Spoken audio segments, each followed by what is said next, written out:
अस्सलाम वालेकुम नाज़रीन, आप देख रहे हैं मेरा यूट्यूब चैनल KSA TV।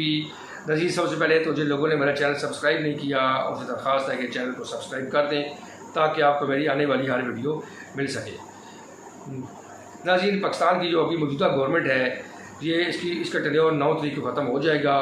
जो इत्तेहादियों के साथ मीटिंग हुई, उस मीटिंग के बाद वज़ीर आज़म ने ऐलान किया था कि 9 अगस्त को असम्बली तहरीर करने की जो समरी है वो सदर पाकिस्तान को भेज दी जाएगी।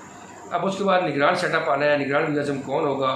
जो हुकूमती इत्तेहादी MQM है उन्होंने ये तजवीज़ दी है, उन्होंने अपना बदला दिया है। उन्होंने कहा है जो अभी मौजूदा गवर्नर सिंध है कमाल टिसोरी, उनका नाम भी MQM ने बतौर निगरान वज़ीर आज़म दे दिया है। दूसरी जानिब जो निगरान वज़ीर आज़म के नाम चल रहे हैं उनमें एक अब्दुल हफीज़ शेख है जो कि किसी तारुफ के मोहताज नहीं है। वो बाहर से आते हैं, हमेशा यहाँ का वो मिनिस्टर लग जाते हैं, एडवाइज़र लग जाते हैं। वो IMF के पैरोल पे हैं, वो IMF उनको भेजता है।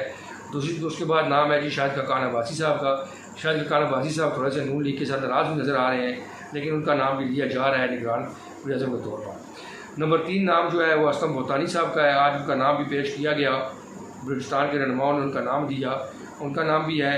और चौथे नंबर पर जो है वो वज़ीर आज़म शहबाज शरीफ के खासाने ख़ास दोस्त हैं, उनके सेक्रेटरी भी रहे हैं फवाद हसन फवाद, उनका नाम भी आज तजवीज़ में आया प्राइम मिनिस्टर के तौर पर कि निगरान वज़ीर आज़म उनको बनाया जाए।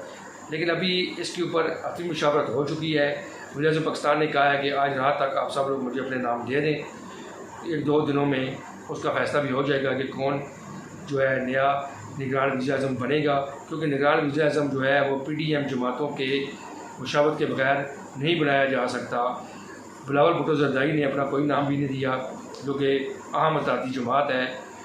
कहा जा रहा है कि वो जो नाम नून लीग तजवीज़ करेगी उसी के वो सेकंड करेंगे, उसी को वो मानेंगे, क्योंकि उनको अपना शेयर, अपना हिसाब मिल जाएगा। अब निगरान सेटअप आना चाह रहा है। इलेक्शन कमीशन क्या 3 महीने के अंदर अंदर इलेक्शन करा सकेगी? वज़ीर आज़म ने ये भी तजवीज़ दी थी कि इलेक्शन नई मरदमशुमारी पर कराएँ। वज़ीर आज़म के इस बयान के बाद बहुत से हल्कों में उनकी अपनी इत्तेहादी जमातों से बहुत से लोगों ने कहा है कि जिस तरह शवेद लतीफ़ साहब हैं, उन्होंने भी कहा था कि इलेक्शन जो है उससे कोई फ़रार नहीं चाह रहा, हम चाहते हैं जल्द अज जल्द इलेक्शन हो जाए और मरदमशुमारी के बगैर ही हो जाए तो बेहतर है। पीपल्स पार्टी भी यही चाह रही है। अब देखना ये है कि अपनी फ़ैसला क्या होता है। अगर तो इलेक्शन जो है वो नई मरदमशुमारी के तहत कराने का फ़ैसला हो गया तो ये इलेक्शन फिर मार्च अप्रैल के बाद ही होते हुए नज़र आ रहे हैं। और जो निगरान सेटअप है वो प्रोलॉन्ग होता हुआ दिखाई दे रहा है। जैसा कि आपको पता भी है कि असम्बली ने बिल पास किया था जिसके तहत जो निगरान हुकूमत होगी उसको बहुत ज़्यादा मजबूत, स्ट्रेंथन और साहिब इख्तियार बनाया जा रहा है। तो इसके पीछे कोई ना कोई लॉजिक और रीज़न था, वो भी सामने आ रहा है। क्योंकि मजदूर नून नहीं चाहती कि जल्द से जल्द इलेक्शन हो, क्योंकि उनके लीडर मियाँ नवाज शरीफ साहब अभी बाहर हैं। वो अभी उन तक उन्होंने पाकिस्तान आने का कोई फ़ैसला भी नहीं किया। सितंबर में चीफ जस्टिस की तब्दीली भी है। कुछ लोगों का ये ख्याल है कि वो उसके बाद ही पाकिस्तान में आएंगे और उनको अपने केस सेटल करने में भी 2-3 माह लग सकते हैं।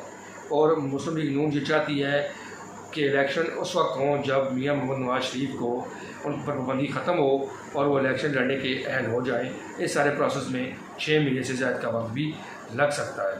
अब देखना यह है कि ये सियासी ऊँट किस करवट बैठता है। मज़ीद अच्छी वीडियोज़ देखने के लिए चैनल को सब्सक्राइब करें और बेल आइकन को दबा दें ताकि आपको मेरी आने वाली हर वीडियो मिल सके। आपका बहुत शुक्रिया।